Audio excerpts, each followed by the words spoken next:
entire presentation. That helps with the feedback and the staticky sound that we get. Question and answers will be at the end with the hand raising tool. Again, if there's something that you just need to say at that moment or need a pause, please feel free to use the chat box for that so that we can address it.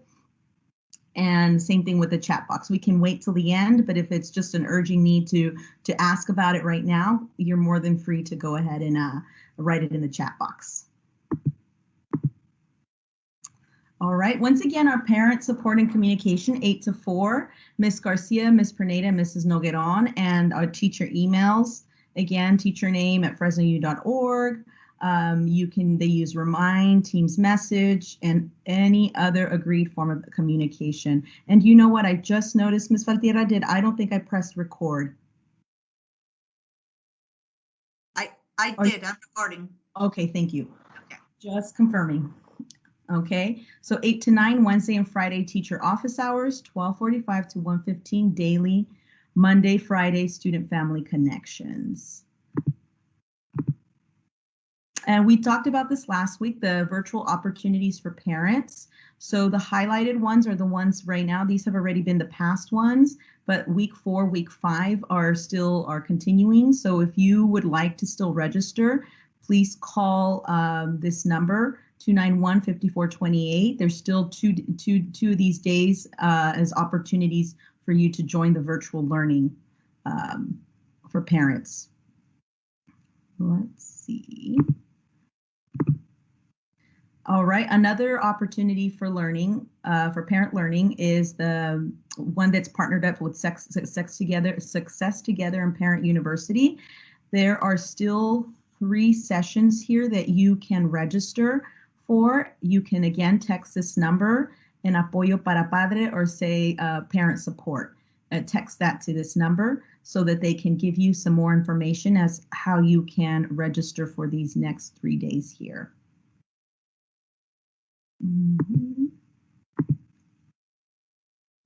And then we still have our partnership with Parent University and Valley PBS, which is our Ready to Learn parent workshops. Those are still available again, so you may please text this number and you can ask for information also so that they're able to just contact back and register you to be able to join any of these sessions here. And it's Tuesday from September 9th to October 6th, every Tuesdays, 3 p.m. to 5, 5:30 p.m. to 7:30. Or you have Friday from September 11th to October 9th, 3:30 to 5 p.m.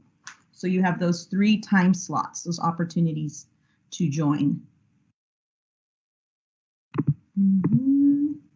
Okay, our music schedule. So we did start music this week, and it's been pretty successful. The first day we had a little hiccup, but I think that's just the way it is with teams. You're trying to figure out being the first week, and we have Mr. Hines that's returning with us, and he's actually returning as he's retired this year. So he requested to come back to Sunset. He really enjoyed being with our kiddos.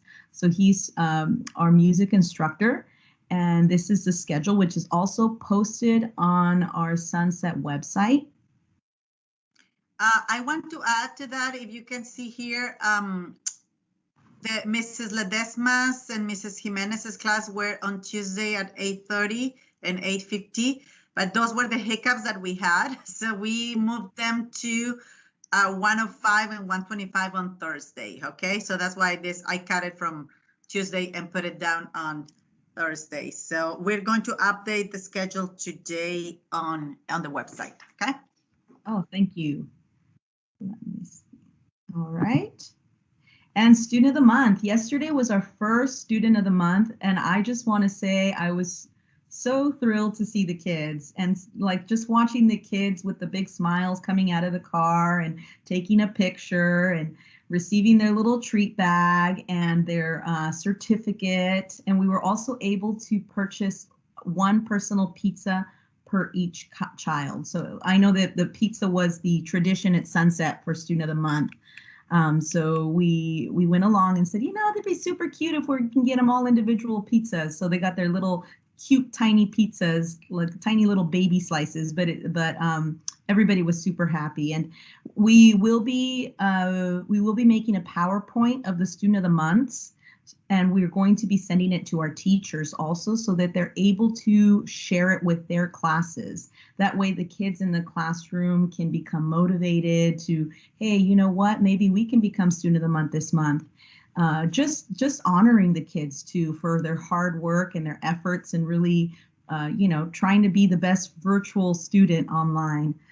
So again, our student of the month will be at the last Thursday of every month. It will be drive-through, 3 to 4 p.m.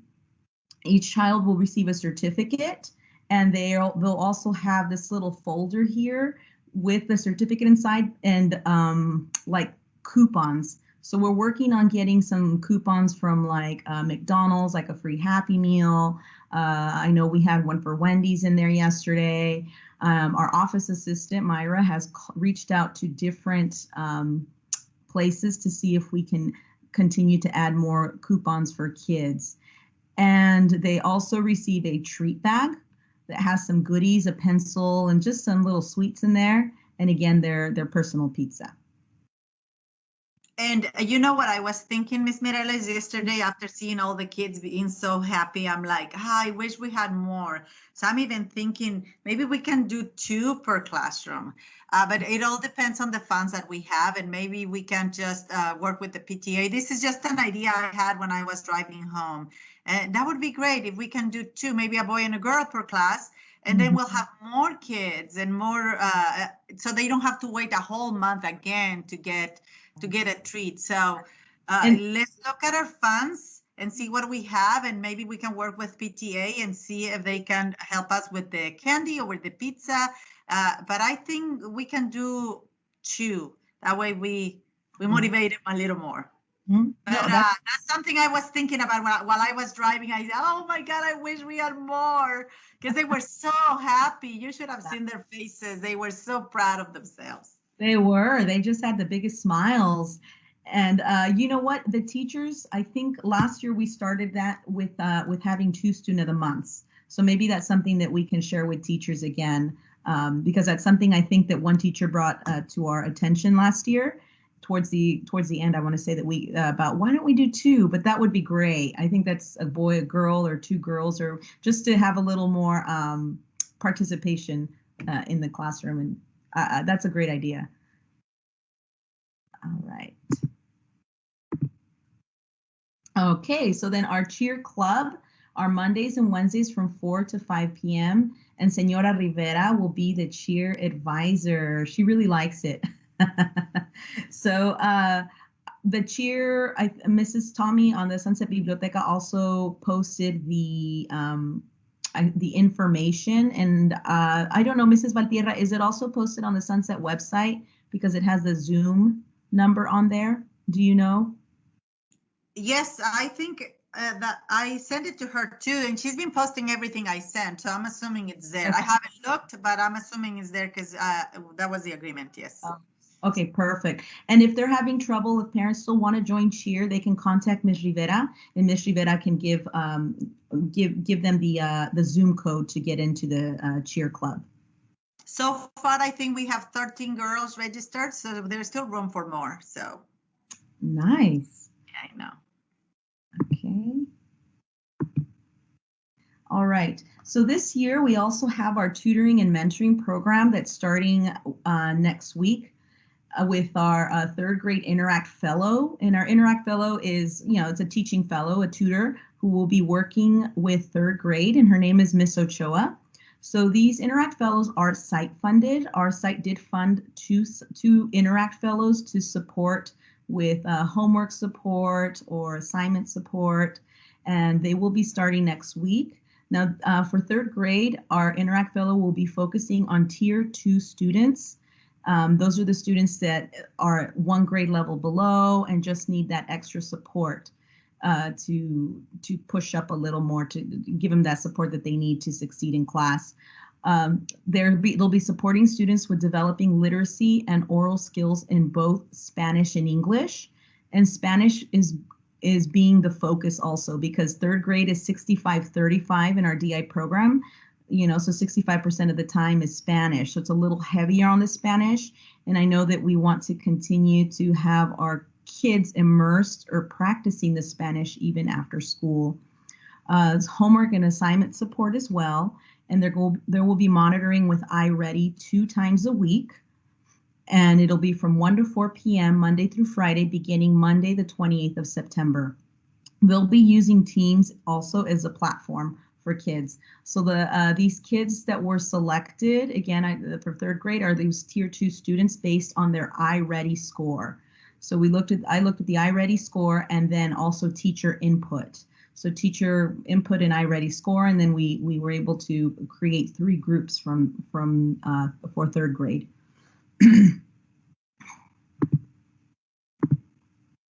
Then our other Interact Fellow is Mr. Carrillo, and he will be supporting 4th grade. Again, this is one of our site-funded Interact Fellows.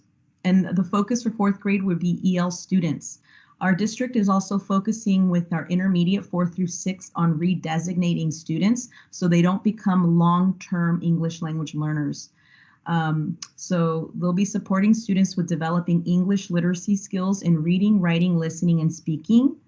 Again, the district focus is on the long-term ELs for intermediate kids. They'll also be there to support for homework and assignment support, class assignments, and they'll be utilizing iReady of 15 minutes a day and monitoring, making sure that students are on there and are completing iReady. And this will be 1 to 4 p.m. Monday through Friday, beginning Monday, 28th of September. The platform will be Teams. And for our 5th and 6th grade, we do also have another Interact Fellow, Ms. Garcia, and she is funded through our Department of EL Services, and she is to be working with EL students as well, supporting students with developing, again, English literacy skills in reading, writing, listening, and speaking. And also, as she's supporting, obviously, it'll be a support with the homework and monitoring with iReady. So it'll be mirrored just like 4th grade, 4, 5, and 6. It'll start from 1 to 4 and end at 4, beginning Thursday, October 1st. Again, the platform will be Teams.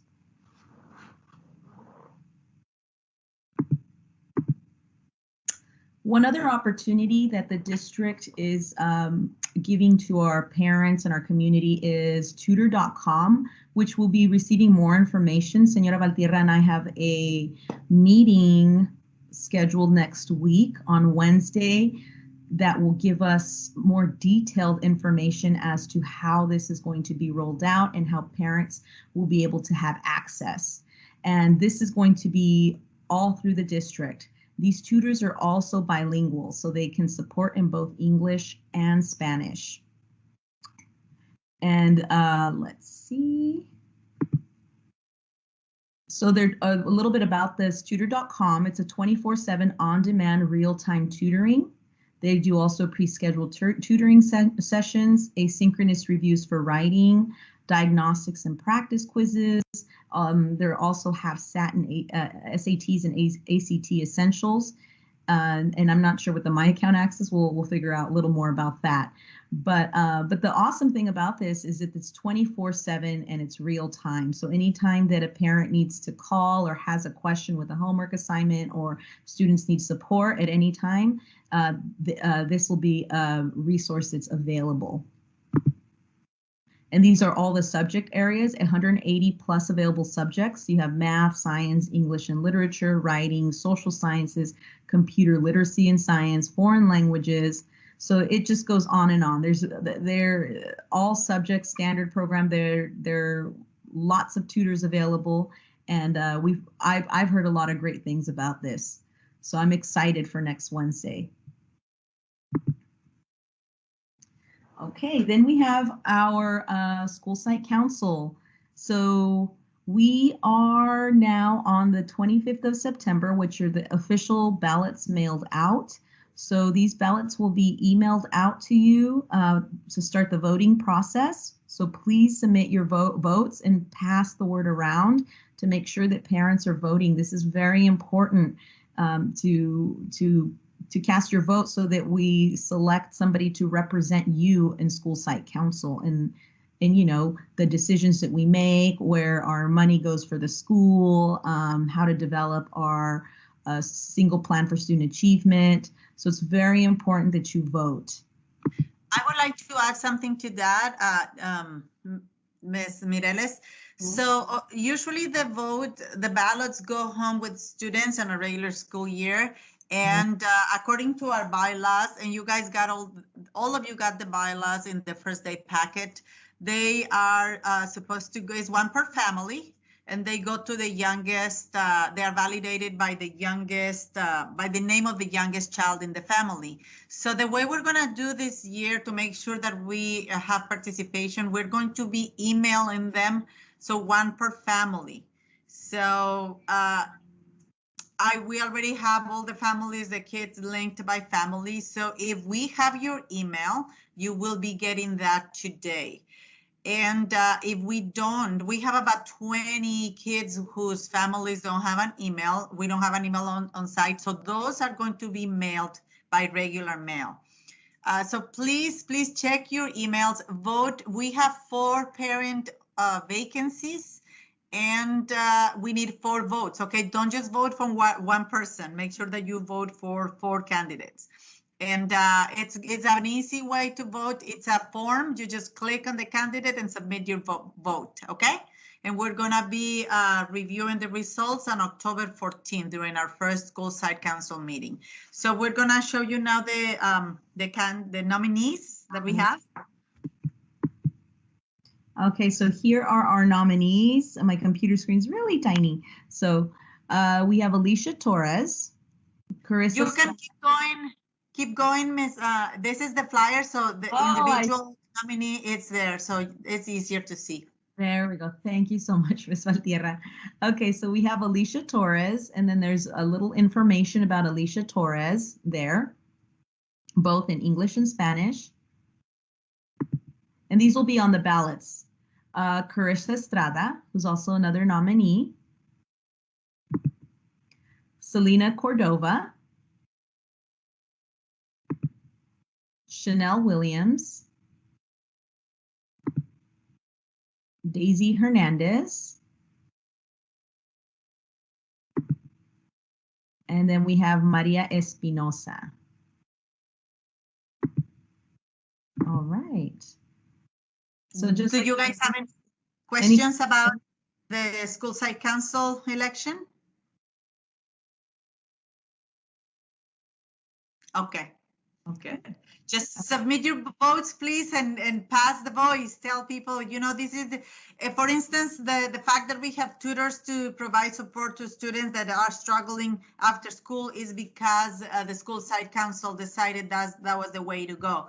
So it is important. We don't get a lot of money from the federal government that we can decide on what to use it for. So we need your opinion. We need your input. And the school site council is very balanced. It's 5 parent members and 5 school members. So we need your input and representation. So please pass the voice so that we can get enough votes so that really it's a good representation of you guys. Okay, sorry. Let's go. All right. No, thank you, Ms. Valtierra. That's important. It is important that you guys cast your votes to have, like she said, a good representation of your parent community.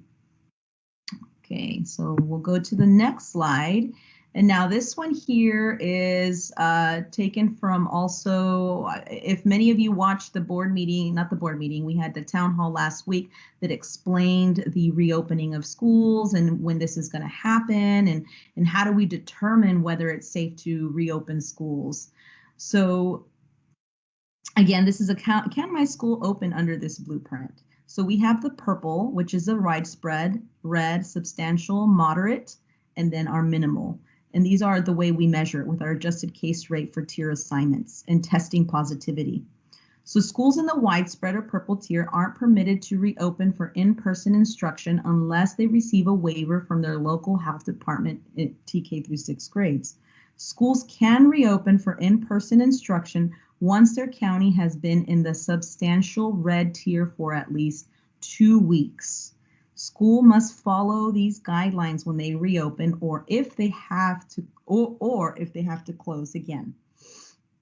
So just like it said, for at least 2 weeks in the substantial, and it's got to be an overall score. Mrs. Mireles, if you can go back a little so I can explain something. This information was taken from the California Department of Public Health. And when you see in these guidelines, when you click there, if you go to the Department of Public Health, they tell you what are the guidelines that we must follow if we were to reopen. So just because we're in red for 2 weeks, it doesn't mean, it means that we are eligible to reopen, but it does not mean that we will reopen, because when you look at these guidelines, it's a book of guidelines, okay? It's not just, oh, let's go and reopen. So it explains clearly, you know, the 6 feet, the 6 feet distance and all the PPE equipment that we have to have. It's a lot of guidelines that we need to ensure so that everybody is safe on campus. So you're welcome to visit this website and look for more information. But there is some special points that we want to make. So if you go to the next slide, Ms. Mireles, and then you can continue. The points here, yes. So to move from the widespread tier to the substantial tier, Fresno County must have both an adjusted case rate of equal to less than 7 cases per 100K and a positivity rate of equal to less than 8% for 2 consecutive weeks. Schools can become eligible to reopen for in-person instruction once their county again has an overall tier status of substantial for at least 2 weeks. And counties must remain in a tier for at least 3 weeks before moving forward and may only move 1 tier level at a time. So being eligible does not mean that schools will open immediately, as there are many things to consider in order to reopen. So just like what Mrs. Valtierra said earlier, there's a lot of safety measures that must happen before we even open up the school. So once we even start moving and it looks like we're going in the right direction, it doesn't mean that we're going to go ahead and start opening schools. What it means that is we're going to start thinking, okay, well, it's getting better, so we need to make sure that we have the procedures to be able to open schools safely. And that is a process that takes planning time. I'll go to the next slide. And this is, where's Fresno County? So this is just our updated overall tier status. So right now we're here, and our previous overall tier status, we'll see here on the purple still, we do have the substantial right here. But again, overall, you know, we still need a little work. Our testing positivity is we're here at the orange, and our adjusted cases rate for used tier assignments 7 days, 7 to the average is still 6.3. So we're substantial, but we're still not to where we need to be yet.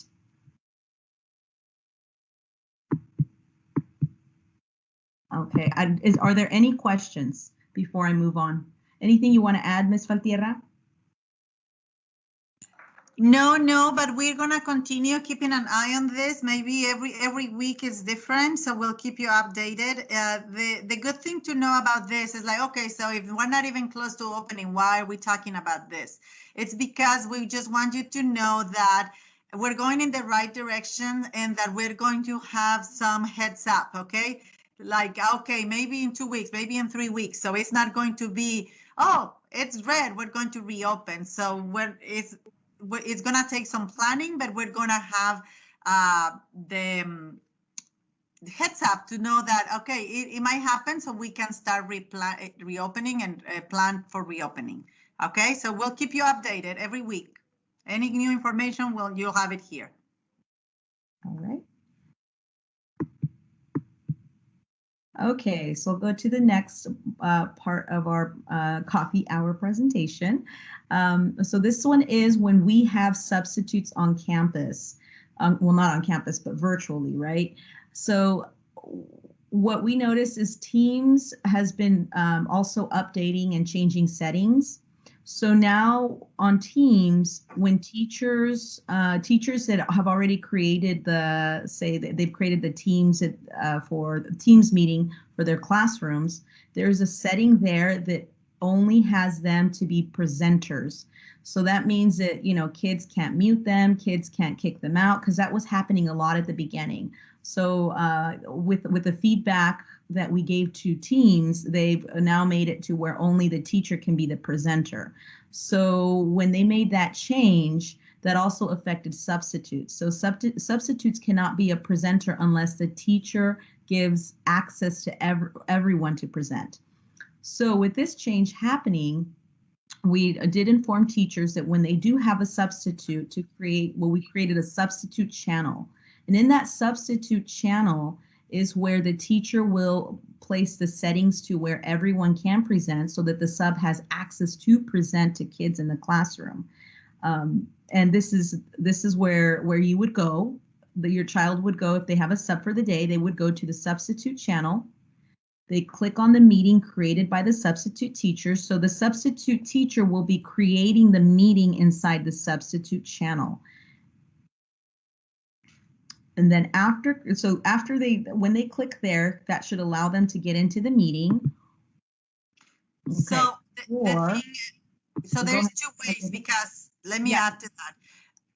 The first one is, if they go to the substitute channel, they are going to go to that meeting. So they are not going to attend the regular meeting with the teacher, because remember, the sub does not have access to present.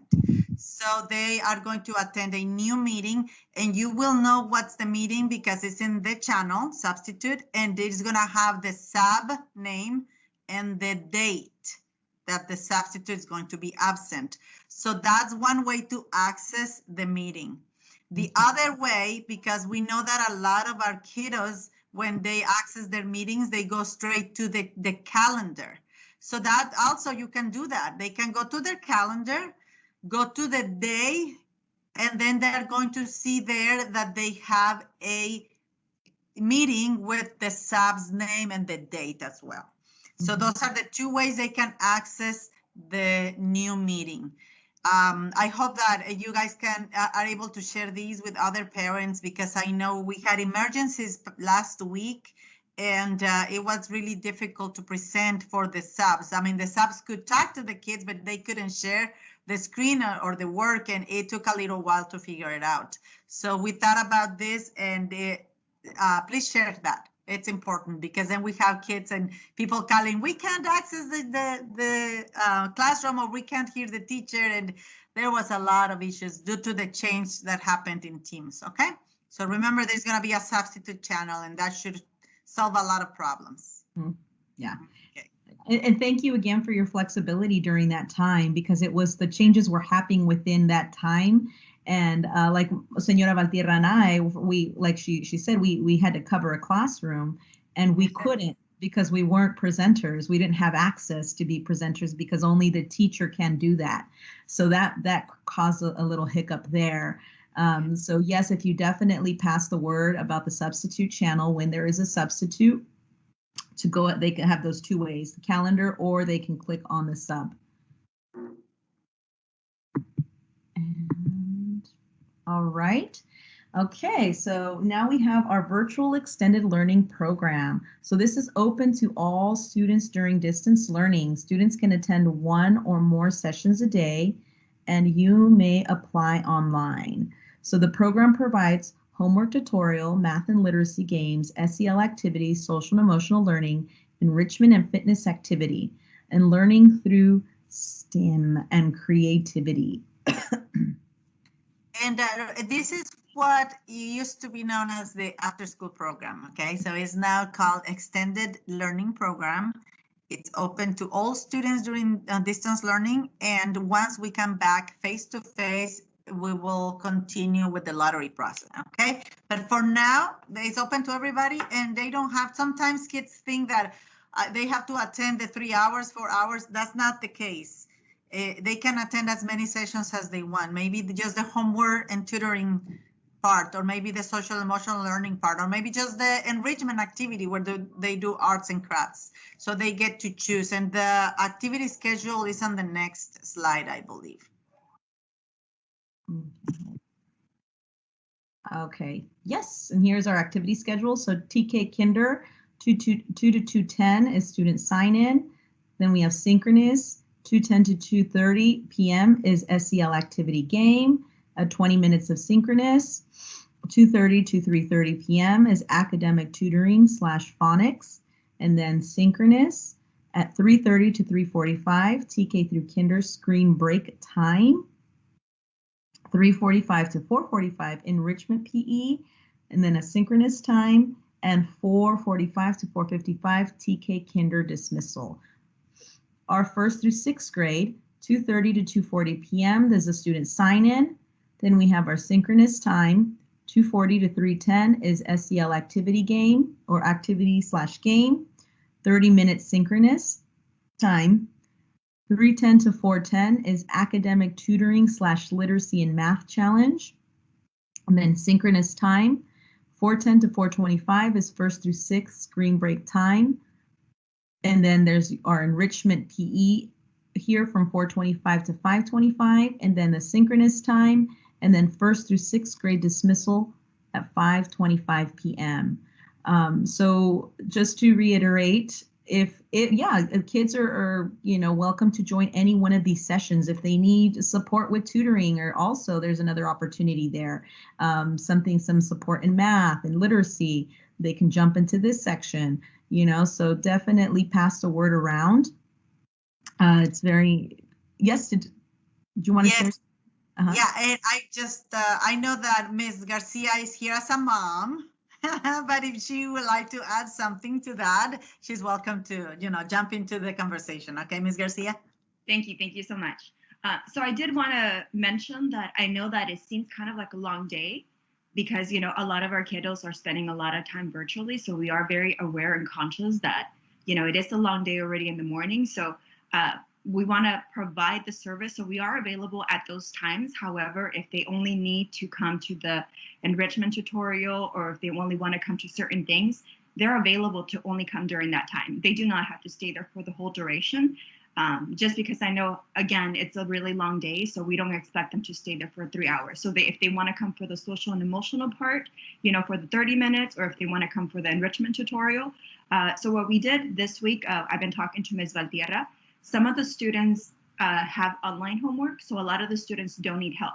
So we created 2 different groups during that homework portion. So one, if they do have homework, they go to team 1. There's a group of 2 instructors that are able to help them.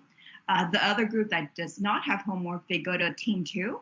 And so we're focusing on literacy and reading. And so they either do like a spelling bee, they do phonics where they review. So if you are in TK Kinder, Miss Carmen that also works in the morning, she's focusing on letter recognition, words, tracing, that kind of stuff. So things that they would normally do in the classroom, which I think is really amazing. And also for 1st through 6th grade, they don't really focus on colors, but they do focus, for example, on spelling bees, on doing math challenges. So trying to keep them going on something that they're learning in the classroom. So I hope that that's helpful. Okay. Thank you, Ms. Garcia. Yeah, that was very helpful. Thank you. Okay. All right. Do we have any questions, comments, sharing? I'm going to unshare my screen. Or is there a slide that you guys would like me to go back to? You have a question on? Ms. Castro has a question. Okay. I have a question for Senora Garcia. I submitted the boys' application last night, so I'm just wondering when they could start. You're on mute, Senora Garcia. Thank you. I don't start until 1, but I'm a workaholic. So I'm actually going to be going in a little bit, and I'm reviewing it every morning to see how many applications.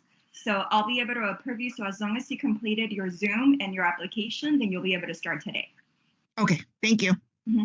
And I also wanted to add that next week, we're starting to kick off our Adventure Time event. So I'm trying to do our schedule to how it used to be at the school site. So normally at the school site, we do provide homework tutorial Monday through Thursday. And then Friday, because a lot of students don't get any homework, that's our Fun Friday / adventure time. So we're going to be doing kind of like clubs. So one of the things that we're going to be focusing on, I believe Ms. Carmen is going to be doing science. Mr. R is going to be doing paint. Mr. Vera is going to be doing dance. I have someone that's doing like protein balls. And then we're doing, I believe, math challenges and paper crafts. So that way the kids have something to look forward to on Fridays. Thank you. That sounds like fun. Protein balls? Yes, yes. So it's like protein balls. So we are able still to do the cooking, but it needs to be nutritional. So Ms. Garcia is really big on fitness. So anything that we do, it needs to be in the nutritional factor. That's great. Thank you. Really good. All right. So I'll go ahead and stop presenting. Let me see. Any other questions? Well, thank you, everybody. We'll see you next week. Pass the voice. We'll be here every week. You know, hopefully, the group gets larger so that we can have more conversation and we can answer your questions. Okay, we're here for you.